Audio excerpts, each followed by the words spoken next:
maalinta adduun weynaha dhammaana laga dabaaldega maalintan aad bay muhiim nooga tahay waa maalin dadweynaha aan wacyigelin badan aan u muujina Mandera saad ogtihiin kaneeca badan ayaa ka jirta kaneecada aad dhihi jirteen kaneecada askarta oo nagu ridaysay cudurka chikungunya ama dengue marka waxaan dadweynaha ku boorinaynaa waqtigan roobka biyaha meelaha fadhiya qashimaha guriyasha agaarkooda hal iska dhameeya kaneecadana iskiga difaaca Mosquito net ama shandarwada maanta shandarwada ayaan qaybinay istaalada qaarna waan u qaybinay si ay wasiirada hore ugu sheegtay cudur kalaza ayaa nala jira cudurkaas uu faafiya tiscigaas oo ku nool dudumaha ama geeda quraca ama meelaha dhagaxa laga bixiya marka dadweynaha waxaan u sheegaynaa ayadana aad haloogo barandaga arrimahaas tiscigaas laba waqti uu dadka qanina aroortii hore subaxda markay qoraxda guduudan tahay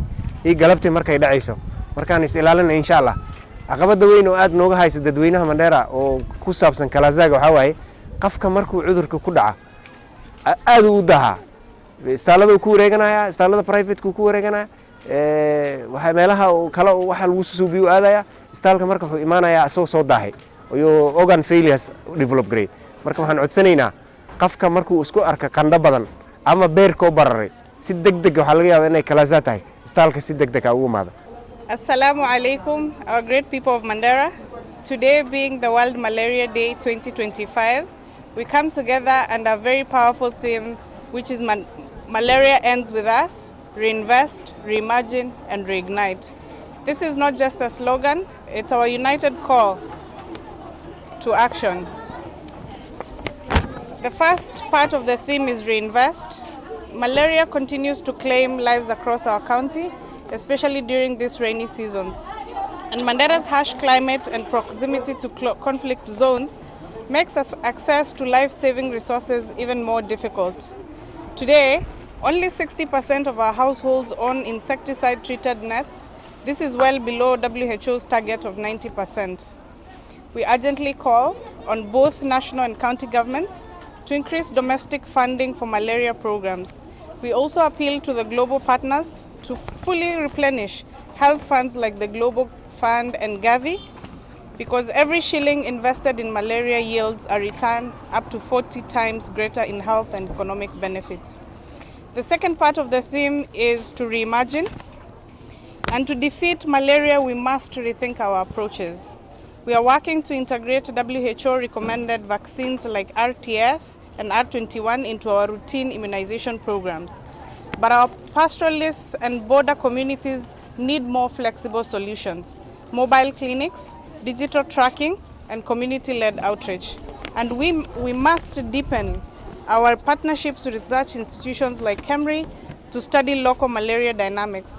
Last year, KEMRI discovered a rare mosquito species called Anopheles stephensii here in Mandera, a species that is known for spreading in urban settings, and it is resistant to traditional control methods. So without intensified vector control, this poses a serious threat alongside the species we have here of highland species called Aedes aegypti, which spread infections like dengue and chikungunya. The last part of the theme is to reignite, and our efforts have brought real progress. We are happy to report that over 70% of our health facilities now provide malaria testing and spraying. And while our dedicated community health volunteers continue to drive education and net distribution, malaria still affects 15 to 20% of our population annually. And the most affected are children under 5 and pregnant women, who make up more than 70% of the reported cases. We must reignite our commitment across all sectors to ensure that no family is left behind. We must also not forget Kalaza, a neglected tropical disease which is devastating parts of Mandera County, and especially in Kutulo sub-county, which borders Wajir, which has recently suffered a very serious outbreak. Most victims are children that are malnourished, and this demands more investment in diagnostic, treatment, and public awareness.